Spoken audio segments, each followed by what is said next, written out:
Bismillah wa alhamdulillah wa salatu wa salamu ala rasulillah. Assalamu alaikum wa rahmatullahi wa barakatuh. Bienvenue à toutes et à tous pour cette quatrième et dernière intervention du jeu Savoir être au courant qui cette année est autour du thème Le croyant averti face au piège de l'illusion. Nous vous invitons à prendre votre questionnaire que vous avez reçu lors de la validation de votre inscription. Et si vous ne l'avez pas, vous pouvez toujours les récupérer dans le lien qui se trouve dans la description de la vidéo. Donc on parlait en fait des pièges de l'illusion. L'illusion, Shaitan, nous fait comprendre et nous fait voir le mal comme le bien. Il fausse la perception du bien et du mal. Et on avait vu en fait que le Coran et Allah subhanahu wa ta'ala, ainsi que le prophète sallallahu alayhi wa sallam, nous donnent des directives pour ne pas tomber dans ce piège de Shaitan, le piège de l'illusion. Vous voyez, le prophète sallallahu alayhi wa sallam, dans un hadith, nous fait comprendre que dans le corps, il y a un organe. Cet organe, il est essentiel et primordial. C'est lui en réalité, son état spirituel et aussi physique, très certainement médical. Son état en fait va déterminer l'état de tout le corps. Si cet organe est en bonne santé physique et aussi spirituelle, alors le corps sera en bonne santé, les autres membres et organes seront en bonne santé. Et si ce cœur est malade, pollué spirituellement, alors les autres organes ne feront que suivre et donc, seront impactés aussi par l'état dégradé de cet organe qui n'est que le cœur.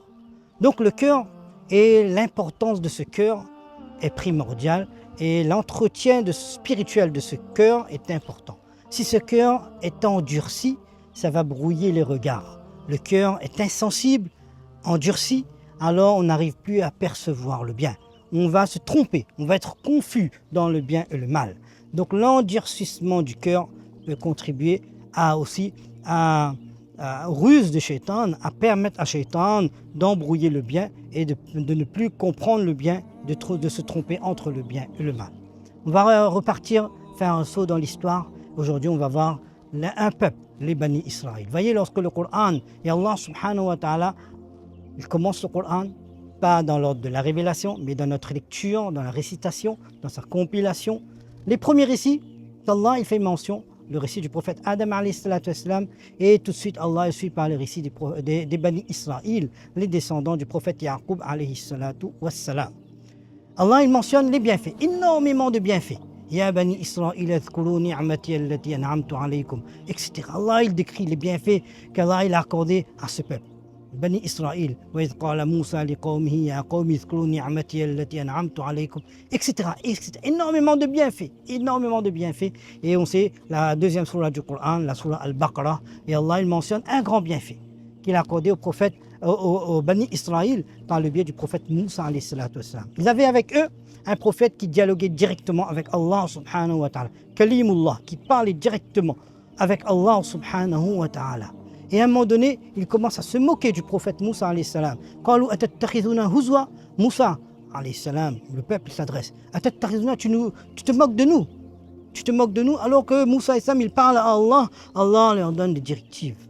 Mais ils se moquent du prophète Moussa alayhi salam, ils n'ont pas confiance au prophète Moussa alayhi salam. Et puis Allah subhanahu wa ta'ala termine ثم قست قلوبكم من بعد ذلك فهي كالحجارة أو أشد قسوة.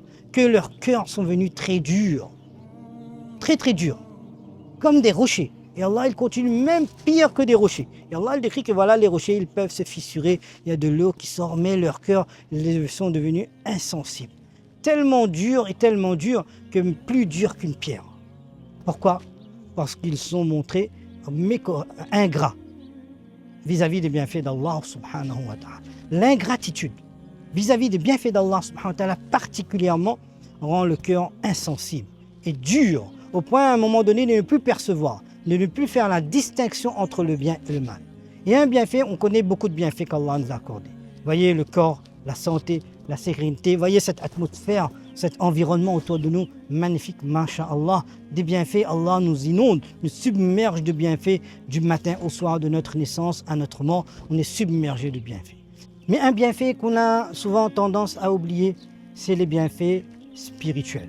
Comment Allah subhanahu wa ta'ala nous a accordé des bienfaits incroyables. Voyez, lorsque Allah il mentionne ce verset concernant les Bani Israël, c'est surtout par rapport à ce bienfait qu'ils ont eu un prophète qui dialoguait avec Allah subhanahu wa ta'ala.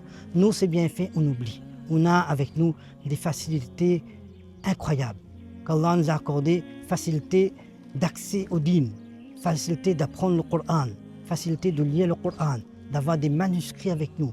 Si on regarde à travers le monde en entier, certainement nous, et quand je parle de nous particulièrement, réunionnais à La Réunion, vivant à La Réunion, on serait parmi le top 3 des personnes les plus privilégiées dans le monde. Et bien sûr, Allah, il sait mieux par rapport à ma connaissance, bien sûr minime, relative.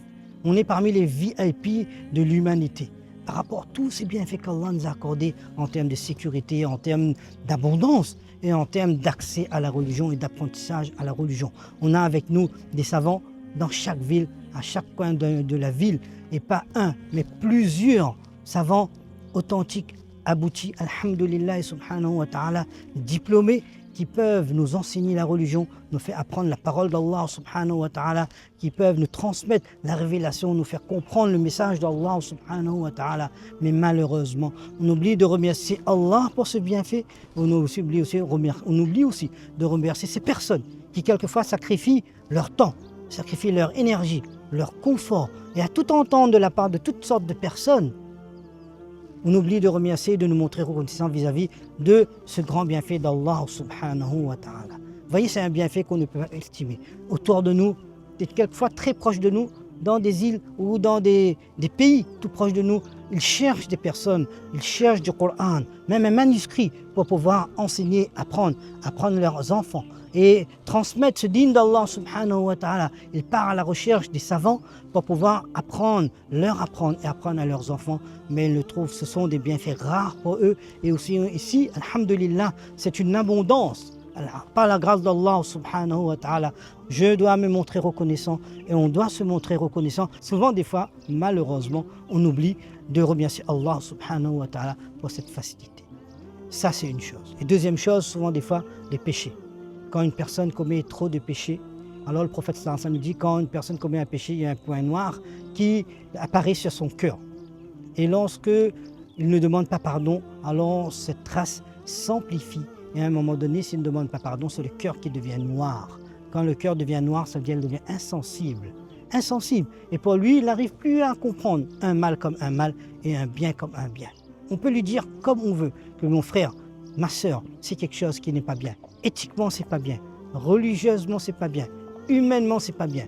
Mais il n'arrivera plus à comprendre parce que le cœur est devenu noir, noir de péché. C'est pour cette raison important, il est très très important de demander pardon à Allah subhanahu wa ta'ala. Le prophète, il dit que celui qui demande pardon, c'est comme si qu'il n'a pas commis même le péché. Quand on demande pardon, alors cette trace va disparaître. Cette trace va disparaître et le cœur deviendra lumineux, visible, visionnaire, voyant. Et on arrivera à comprendre. Donc le cœur ne sera plus aveugle.